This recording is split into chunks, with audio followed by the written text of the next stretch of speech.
Sejam todos muito bem-vindos mais uma vez a Calvary Campo. É uma alegria muito grande estar aqui hoje. Eu quero convidar os irmãos a abrir as suas Bíblias no Evangelho segundo Mateus. Nós vamos ler o capítulo 27, dos versículos 26 a 50. Evangelho segundo Mateus, capítulo 27, dos versículos 26 a 50. Enquanto você abre a sua Bíblia, eu quero dizer que nós vamos ler sobre a crucificação de Jesus, a Via Crucis e a crucificação de Jesus. Mas eu queria que enquanto nós lêssemos, nós pudéssemos, sem comparação ao sofrimento de Jesus, que é incomparável, mas que nós pudéssemos, de alguma maneira, nos ver na nossa caminhada cristã, nessa Via Crucis e na crucificação dele. Então, Mateus 27, versos 26 a 50, a palavra do Senhor diz assim: Então Pilatos lhe soltou Barrabás, e após ter açoitado a Jesus, entregou-o para ser crucificado. Logo a seguir, os soldados do governador, levando Jesus para o pretório, reuniram em torno dele toda a corte. Despojando-o das suas vestes, cobriram-no com um manto escarlate, tecendo uma coroa de espinhos, puseram-lhe na cabeça, e na mão direita um caniço, e, ajoelhando-se diante dele, o escarneciam, dizendo: Salve, rei dos judeus! E cuspindo nele, tomaram o caniço e davam-lhe com ele na cabeça. E depois de terem zombado, despiram-lhe o manto e o vestiram com suas próprias vestes. Em seguida o levaram para ser crucificado. Ao saírem, encontraram um sirineu chamado Simão e o fizeram carregar-lhe a cruz. E chegando a um lugar chamado Gólgota, que significa lugar da caveira, deram-lhe de beber vinho com fel, mas ele, provando-o, não o quis beber. Depois de o crucificarem, repartiram entre si as suas vestes e, tirando sorte, assentados ali, o guardavam. Por cima de sua cabeça estava escrita a sua acusação: Este é Jesus, o Rei dos Judeus. E foram crucificados com ele 2 ladrões, um à sua direita e outro à sua esquerda.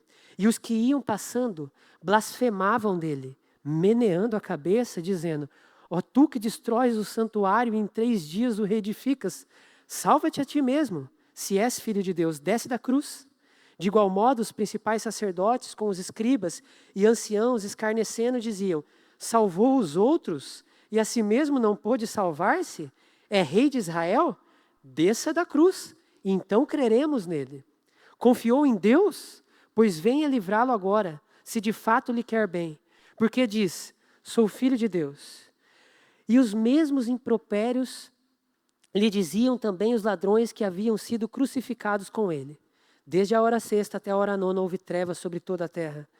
Por volta da hora 9ª, clamou Jesus em alta voz: Eli, Eli, lama sabactane, que quer dizer: Deus meu, por que me desamparaste? E alguns dos que estavam ali ouvindo isso disseram: Ele chama por Elias. Logo um deles correu a buscar uma esponja e, tendo-a embebido de vinagre e colocado na ponta de um caniço, deu-lhe a beber. Os outros, porém, diziam: Deixa, vejamos se Elias vem salvá-lo. E Jesus, clamando outra vez em grande voz, entregou o Espírito. Amém? Vamos orar de novo? Pedir o Espírito Santo e que Ele revele a sua palavra a nós. Pai, em nome de Jesus, obrigado pela vida de cada um de nós que está aqui, como seus filhos e filhas, por causa dessa obra da cruz, Senhor, através da qual nós podemos ter vida nova. E, Senhor, nós queremos pedir a proeminência do Espírito Santo, que o Espírito Santo seja o protagonista aqui hoje. Que o Senhor, Pai, possa revelar nos corações de cada um de nós que aqui estamos, aquilo que o Senhor quer falar especificamente conosco, Senhor. Que esses momentos nos chamem a atenção, que sedimente em nosso coração e que nós estejamos aqui para buscar um Deus vivo que fala conosco, Senhor. Como eu disse antes, Pai, nós queremos fazer um paralelo entre tudo que o Senhor sofreu, Jesus, com a nossa caminhada cristã. E nós pedimos a sua bênção para isso, em nome de Jesus. Amém. Como eu disse, apesar de o texto de hoje falar, irmãos, da crucificação de Jesus, da Via Crucis e da crucificação, o enfoque hoje não vai ser exatamente a crucificação do Senhor Jesus. Mas eu gostaria, assim, com muito temor no coração, de fazer um pequeno paralelo entre a via crucis de Jesus e a nossa vida cristã. E por isso que o tema da mensagem de hoje é esse aqui. A via crucis que nos está proposta. E por que eu digo isso? Eu digo isso fundado na palavra de Deus.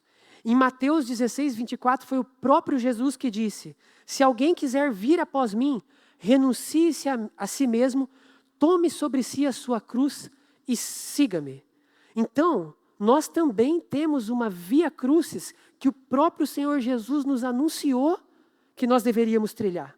E é uma via crucis, irmãos, que ela não acontece uma vez só. Ela é diária. Por quê? Porque lá em Lucas, no Evangelho segundo Lucas, nesse mesmo momento onde essa frase é dita por Jesus, existe um detalhe.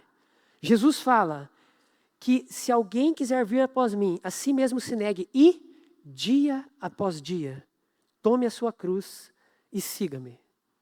De um lado, irmãos, eu não quero trazer um peso sobre a igreja. Nós estávamos falando sobre isso no nosso PG, quarta-feira.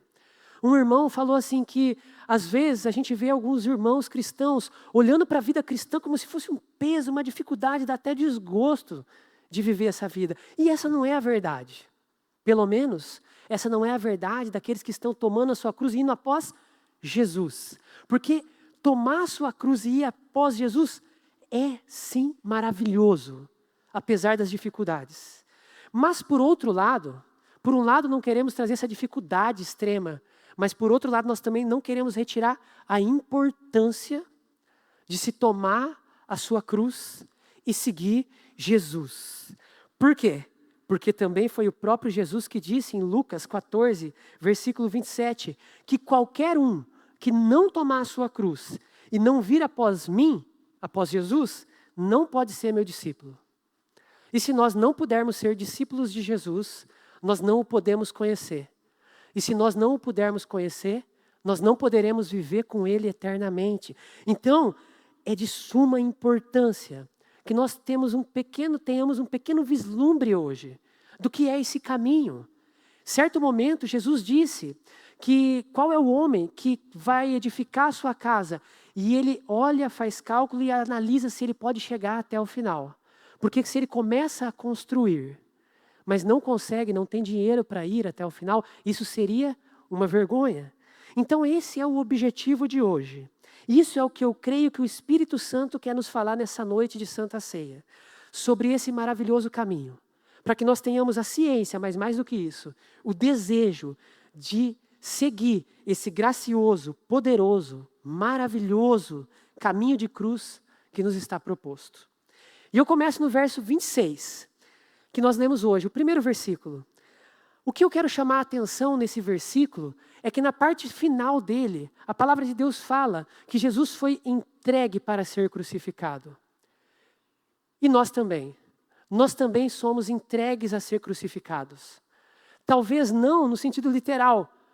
E eu digo, isso não é nem unanimidade. Porque nós sabemos que a tradição cristã, a história diz que Pedro, o apóstolo, foi crucificado de cabeça para baixo. E certamente mais cristãos, irmãos e irmãs ao longo da história tiveram essa mesma morte. Mas no nosso caso, nós temos o privilégio dessa cruz, talvez, ser só, não no literal, mas simbolicamente falando, espiritualmente falando. E isso está escrito em Gálatas. Gálatas capítulo 2 fala que nós, cristãos, filhos e filhas de Deus, nós estamos crucificados com Cristo. E a cruz é um lugar de morte. É um lugar de morte da nossa carne, onde os nossos desejos pecaminosos, simbolicamente falando, morrem. Mas para nós cristãos também é um sinal de vida. Porque é um paradoxo para nós crentes. A cruz é a morte, sim, mas a cruz é a fonte da vida no Espírito Santo que jorra para a vida eterna. E esse caminho de cruz, irmãos, ele pode envolver alguns aspectos que Jesus passou. Nós não lemos hoje, pois ia ficar muito longo a leitura, mas um capítulo antes, um pouco antes. Jesus, quando foi preso, e ele foi ser levado a ser injustamente condenado e acusado. Ele ele foi abandonado pelos seus discípulos, pelos seus amigos. A palavra fala em Mateus 26:56 que então os discípulos todos, deixando-o, fugiram. Quantas vezes, irmãos, que nós começamos, quantas histórias assim que eu já ouvi. Nós começamos a nossa caminhada cristã e nós estamos muito empolgados. Por quê? Porque nós tivemos um encontro pessoal com Jesus. Aquele Jesus ritualístico que a gente estava acostumado a ir na igreja e sair do mesmo jeito, de repente ganha vida. A gente conhece um Jesus que fala conosco no dia a dia, que nos responde precisamente em coisas menores até as maiores do nosso dia a dia. Então a gente está empolgado. Nós queremos falar de Jesus para todo mundo, ou para quase todo mundo. E o que acontece? Nós começamos a perceber que as pessoas, os nossos amigos, de então, que não conhecem Jesus, eles começam um a nos rejeitar. A rejeitar aquilo que nós estamos falando. E a nos deixar. E de repente a gente se vê numa solidão. Nós nos vemos sozinhos. Como Jesus ficou. E quer saber de uma coisa? Você que é novo convertido, ou nova convertida, ou que está prestes hoje, a hora que o louvor tocar, entregar a sua vida completamente para Jesus. Talvez isso seja bom para nós. Porque muitos amigos e amigas podem tentar nos impedir de seguir o nosso caminho e o nosso destino, que é estarmos crucificados com Cristo, sem entender, sem maldade. Mas talvez seja bom. Talvez esses amigos e amigas vão te arrastar de volta para a vida que você já deixou para trás. Então, irmãos, essa vida cristã envolve, em algum momento, de certo modo, um certo abandono. Mas eu digo que é melhor nós estarmos sozinhos a caminho da cruz, do que com uma multidão ao nosso redor a caminho do inferno. Mas não é só isso. Nós lemos hoje, logo na sequência, versos 27 a 30, que essa via crucis de Jesus envolveu, agora ele sozinho, envolveu ser zombado. Jesus, ele foi zombado por quem ele era. Os guardas despiram ele, se ajoelharam diante dele e disseram, o rei dos judeus, Jesus é o rei do universo. Ele é o Filho de Deus que encarnou, que já existia antes de todas as coisas serem criadas. E ele estava sendo julgado e zombado por quem ele era, o Filho de Deus. E nessa caminhada que nos está proposta, saiba disso, a vida com o Senhor vai envolver zombaria. Nós seremos zombados por quem nós somos, filhos e filhas de Deus. Nós seremos zombados porque de um momento para o outro, nós passamos a desejar buscar a santidade. E agora eu vou contar uma história aqui que vocês vão rir. Quando eu conheci Jesus, quando eu tive um encontro com Jesus, em janeiro de 2018, alguns amigos, que são meus amigos até hoje, para a glória do Senhor Jesus, alguns amigos me zombavam. No Facebook, por exemplo, eu não podia publicar nada de Jesus, que eles diziam assim, amém, pastor, e kkkkkk. E eu levava isso com a graça do Senhor, porque eu já tinha lido isso aqui, e eu já tinha visto que a vida cristã envolve isso mesmo. Então eu consegui, pela graça de Deus, ver isso com misericórdia e reagir bem. Mas tinha um amigo que ele pegava pesado. Esse um amigo, ele não podia me ver. Ele fazia assim, Santo Itacir, chegou o Santo Itacir. E ele falava assim, daqui uns dias vai ter uma estátua na Praça São José, vocês não sabem? A estátua do Santo Itacir. Tudo porque, irmãos, eu já não queria mais viver aquela vida que nós vivíamos juntos. Mas o Senhor me deu a graça de responder a isso com amor. Com muito amor. Eu o abraçava, eu falava, um dia Jesus vai pegar você na curva, vou orar por você, e brincava com ele. Irmãos, eu tive o privilégio de ser um dos poucos convidados para o batismo dele. E eu não tive absolutamente nada a ver com a conversão dele. Outras pessoas pregaram a ele, outras pessoas oraram com ele, mas o Senhor me deu o privilégio, me pegou e me colocou lá para testemunhar e ser batizado. Há poder, irmãos, na vida crucificada. Há poder nessa vida onde a gente está crucificado com Cristo. E eu não sou especial, o pastor Diego não é especial. Nós somos todos filhos e filhas de Deus e nós estamos sujeitos a essa via crucis. Como Jesus estava, mas de uma maneira muito mais amena e muito mais simbólica. Mas eu digo, nesse caminho que às vezes a gente está sozinho e sendo zombado, é melhor ser zombado com Deus do que nós sermos aclamados sem Ele. O destino final daquele que é zombado com Deus é melhor do que o destino final daquele que é aclamado sem Ele. Mas Deus é muito bom. Deus é maravilhoso. Porque eu quero fazer um paralelo aqui com o versículo 32, onde Jesus, carregando a sua cruz, teve um sirineu que foi colocado para ajudá-lo a carregar a cruz. E ele o ajudou. E meus irmãos, essa nossa caminhada cristã, nós não precisamos fazê-la sozinho. Haverá pessoas, irmãos e irmãos, olha ao redor. Quantos irmãos e irmãs o Senhor nos deu para que nós pudéssemos andar juntos, para que pudéssemos nos ajudar a aliviar esse peso que em alguns momentos pode pesar dessa cruz que nos está proposta para nós carregarmos. Nesse processo, irmãos, de viver pelo amor a Deus e pelo amor ao próximo, sem distinção, nesse processo de mortificação da nossa carne pecaminosa, não tente viver sozinho. Não tente viver sozinho a vida com Deus sem essas pessoas que Deus vai colocar para você caminhar junto. Porque a vida com Deus não foi feita para que nós andássemos isolados. Não existe uma boa vida com Deus na vertical, sem uma boa vida com Deus na horizontal, em comunhão com os nossos irmãos. E não tem coisa melhor. Quando você cria esses vínculos que são eternos, nenhum vínculo mundano que eu experimentei na minha vida se compara com os vínculos eternos que eu tenho hoje com os meus irmãos. E eu sei que isso é a realidade de muitas pessoas aqui da igreja também. Mas continua. A Via Crucis não para por aí. Essa maravilhosa Via Crucis. Jesus prossegue. E a condenação, a acusação e condenação dele, verso 37 é: este é o rei dos judeus. Jesus foi condenado injustamente por quem ele era. Ele foi morto injustamente por quem ele era e por quem ele continua sendo, porque ele está vivo. E talvez, no meio dessa caminhada, você possa se dar conta de que você está sofrendo injustamente. Talvez você olhe para o lado e fale assim: por que eu estou passando por isso? Eu não mereço estar passando por isso. E talvez, irmãos, nós sejamos tentados nesse momento a olhar para Deus e acusá-lo de injustiça. Falar: Deus, eu entreguei a minha vida completamente para o Senhor. Por que eu estou passando por isso? Essas acusações injustas. Por que eu estou passando por esse sofrimento? Por que eu estou passando por esse caminho? Mas nesse momento, irmãos, você não pode se revoltar. Você não pode duvidar de Deus e da justiça dele. Ou questioná-lo de qualquer maneira.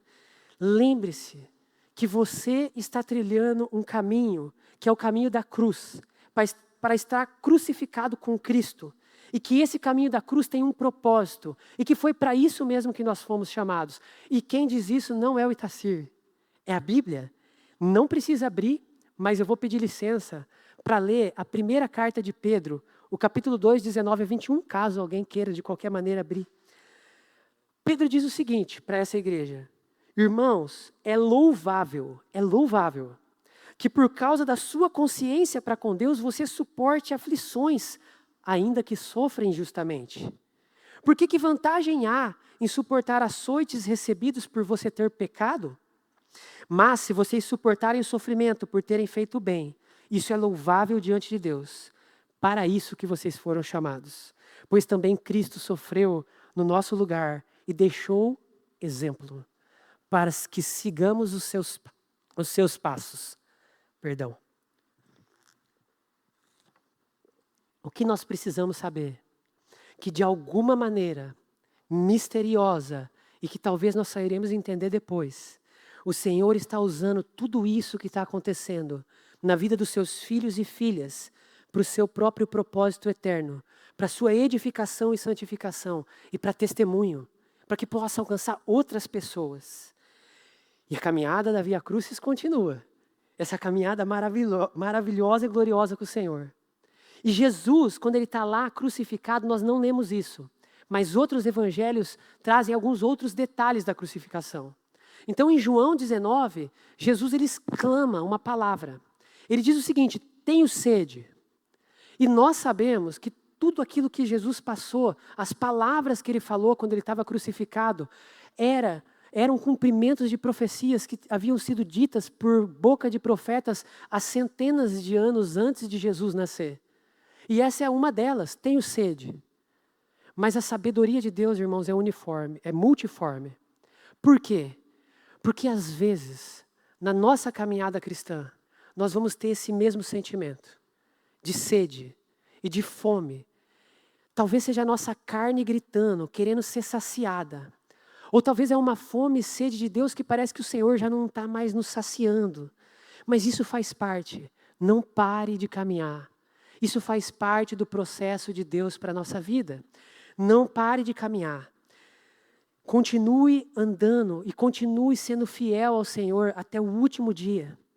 E nós prosseguimos, e talvez por causa de tudo isso que está acontecendo, a zombaria, talvez a solidão dos amigos de antes, o abandono, talvez, irmãos, aquelas injustiças que nós vamos vendo e acontecendo na nossa vida, a gente nem sabe o porquê.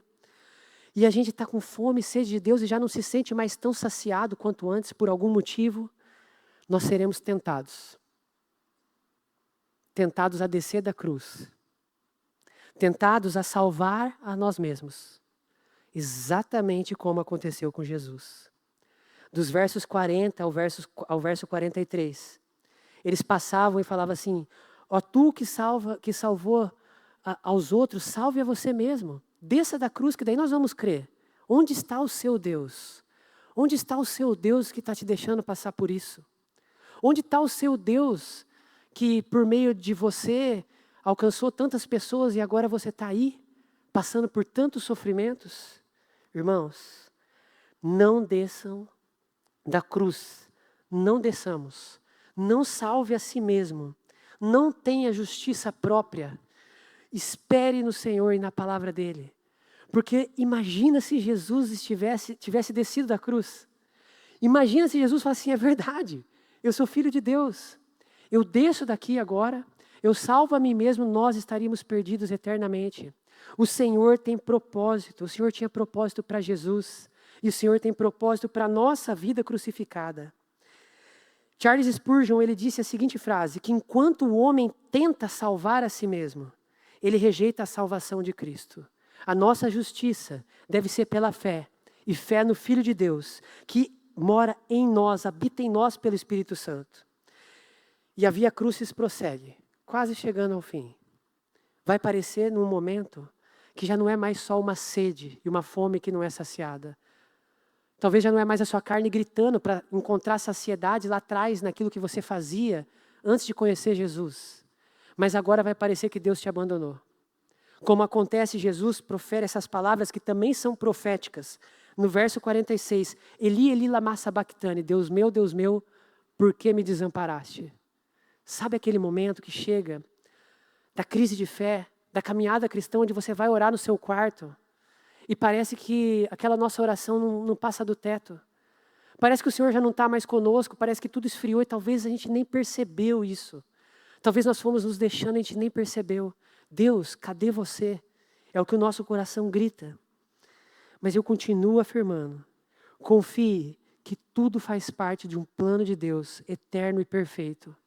Porque nós temos testemunhos de muitos irmãos e irmãs que passaram por isso. E existia um propósito do Senhor, porque Romanos 8:28 nos promete que todas as coisas cooperam para o bem daqueles que amam a Deus. Todas as coisas boas e as coisas ruins, cooperam para o bem daqueles que amam a Deus e que foram chamados segundo o seu eterno propósito. E qual que deve ser o nosso coração, irmãos? Diante de tudo isso, diante de todo esse sofrimento que envolve a caminhada cristã, é claro, tem cura, tem libertação de vícios, de inúmeras coisas, tem novos irmãos, amizades, tem coisas gloriosas no caminho, mas diante desse sofrimento injusto, que muitas vezes nos é proposto, com algozes, com pessoas que estão agindo mal contra nós, qual é o coração que nós devemos ter diante de tudo isso? É o mesmo coração de Jesus, que crucificado, Lucas nos traz esse detalhe, ele exclamou: Pai, perdoa-lhes, porque eles não sabem o que fazem. O nosso coração deve ser esse mesmo coração de Jesus. Quando nós chegarmos nesse ponto de estarmos parecidos com Cristo, de dar a outra face quando alguém nos bater em uma, de andar a segunda milha quando alguém nos obrigar a andar a primeira, de confiar tanto em Deus para cumprir aquilo que Jesus falou no Sermão do Monte: não resistam ao perverso, mas entreguem-se à justiça de Deus. Então nós estaremos prontos, irmãos. Prontos para quê? Prontos para morrer para nós mesmos, para confiarmos absoluta e completamente em Deus, estarmos crucificados com Ele, para que Ele viva poderosamente em nós. Na verdade, irmãos, essa vida crucificada ela parece muito mais que o Sermão do Monte, Mateus 5, 6 e 7. Amar os inimigos, orar por aqueles que nos perseguem. E isso me faz lembrar de Elisabeth Elliot. Pastor Diego já contou mais de uma vez essa história de púlpito, mas eu não consegui achar outra melhor para contar hoje. E como eu sei que a gente esquece, eu fiquei bem tranquila. Elisabeth Elliot era casada com o Jim Elliot. Até dei uma mudada, porque o pastor Diego falou assim, a história de Jim Elliot, que é o marido. Aí eu falo a história de Elisabeth Elliot para parecer que é diferente. É a história da mulher. Mas são duas histórias interligadas. Jim Elliot, que era o marido, ele era um missionário. E ele mais outros missionários viram uma tribo, que era uma tribo que vivia de certa forma isolada, e uma tribo conhecida por sua selvageria. Imagina, uma tribo selvagem, inclusive entre eles. Uma tribo que era carente de conhecer o amor de Jesus. E Jim fala, nós vamos evangelizar essa tribo. E eles preparam o ambiente. Eles sobrevoam por algum tempo aquela região, jogam presentes, chegam próximos às margens ali, porque era uma ilha. E começa a tentar se comunicar até o dia que eles falam, vamos, parece que dá certo. Vamos descer e vamos interagir com eles. Eles descem e num primeiro momento parece que a interação está sendo legal. Até que esses integrantes dessas tribos atravessam lanças no peito, no corpo inteiro desses missionários. Todos morrem. Todos morreram. São várias viúvas. Uma delas, Elisabeth Elliot. E o que Elisabeth Elliot fez? Alimentou rancor no seu coração com esses assassinos? Pegou um trauma de Jesus porque aconteceu algo, ela perdeu o marido. Algo absurdo. Elisabeth Elliot aprendeu a linguagem, a língua dessa tribo, para que pudesse interagir com eles. Gente, lembrando, era uma tribo selvagem, onde, não sabemos, mas muitas maldades aconteciam entre eles, por uma falta de amor, por uma vida no ódio. E eles viam isso. Elisabeth e outras mulheres viúvas vão nessa ilha, veem uma oportunidade, uma janela do Senhor. Várias pessoas dessa ilha, dessa tribo, têm um encontro com Jesus. Existe uma transformação de coração, a tal ponto que a ilha é tomada, aquela tribo é tomada pelo amor de Deus. E um dos homens, que foi um dos assassinos do seu marido, percorreu o mundo junto com elas para falar sobre o amor de Jesus pela humanidade. E como Jesus quer nos salvar de nós mesmos e quer nos livrar da escravidão do pecado. Porque Jesus disse que todo que comete pecado é escravo do pecado. Mas essa história está quase terminando. Encontram no diário de Jim Elliot a seguinte frase, que é impactante. Jim Elliot escreveu, não é tolo aquele que dá o que não pode reter, em troca daquilo que não pode perder. Vou repetir. Não é tolo aquele que dá o que não pode reter, em troca daquilo que não pode perder. E essa história impactou milhares e milhares de cristãos ao longo do mundo, inclusive a nós, hoje. É incrível, irmãos, é incrível o poder de Deus que flui através de uma vida de amor, através de uma vida crucificada. Mas, Itacir, não pode ser a vontade do Senhor que junto com as bênçãos eu passe por tudo isso nessa via crucis, nesse caminho da cruz que me está proposto. Não pode ser um Deus tão bom, um Deus de amor, o Deus é bom. Não há maldade nele, ele é santo, é verdade. Mas agora sim, caminhando para a conclusão, eu quero convidar a igreja a abrir a Bíblia mais uma vez no livro de Deuteronômio, está logo no início da Bíblia. Faz parte do Pentateuco. Deuteronômio, capítulo 8. Nós vamos ler só 2 versículos. Deuteronômio, capítulo 8. 2 versículos, 2 e 3. Deuteronômio 8, 2 e 3. A palavra de Deus diz assim, Moisés falando para todo o Israel. Lembrem-se de todo o caminho pelo qual o Senhor, seu Deus, os guiou no deserto estes 40 anos, para humilhar vocês, para pôr vocês à prova, para saber o que estava no coração de vocês, se guardariam ou não os seus mandamentos. Ele humilhou vocês e os deixou passar fome. Ele os sustentou também com o maná, que caía do céu, que vocês não conheciam e que nem os pais de vocês conheciam. Para quê? Para que vocês compreendessem que o ser humano não viverá só de pão, mas de tudo o que procede da boca de Deus. O Senhor tem um caminho para nós. E a propósito, em todo o caminho do Senhor, só o Senhor conhece o nosso coração. Só o Senhor conhece o que tem que ser arrancado diante dele. E no Senhor todas as coisas têm propósito. Há propósito de Deus para todas as coisas que acontecem na vida dos seus filhos e filhas, até mesmo na humilhação, na fome, na sede, na provação. Deus está fazendo algo, não duvide disso. Há poder na vida crucificada. Há poder de Deus na vida crucificada. Paulo havia pedido 3 vezes para que o Senhor arrancasse dele um espinho na carne que ele descreveu como um mensageiro de Satanás que era enviado para esbofeteá-lo.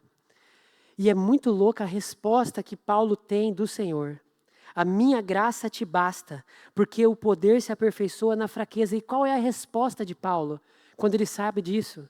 Ele fala assim, de boa vontade então, ele muda a chave. De boa vontade eu me gloriarei nas minhas fraquezas, para que repouse sobre mim o poder de Cristo.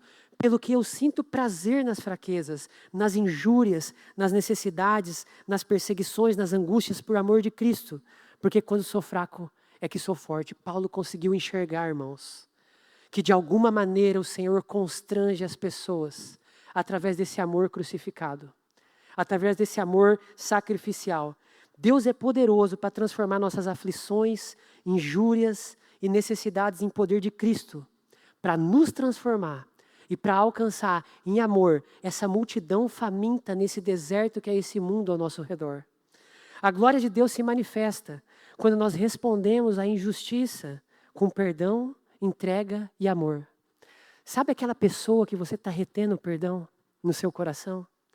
Libera o perdão para ela, por mais horrível que seja o que ela fez para você. Sabe essa pessoa que secretamente você tem desejado mal no seu coração? Talvez invejando ela. O nosso coração é sutil. Ore por ela. Ore, abençoe a vida dela diante do Senhor. Irmãos, coloquemos em prática o que Jesus deixou para nós. Porque pelas nossas feridas e angústias, pode surgir uma fonte de cura. E cada momento de solidão, cada momento de zombaria, cada cuspida que nós recebermos, por sermos filhos de Deus, cada momento como esse, é como um prego sendo pregado em nós, para que nós estejamos crucificados com o nosso Senhor.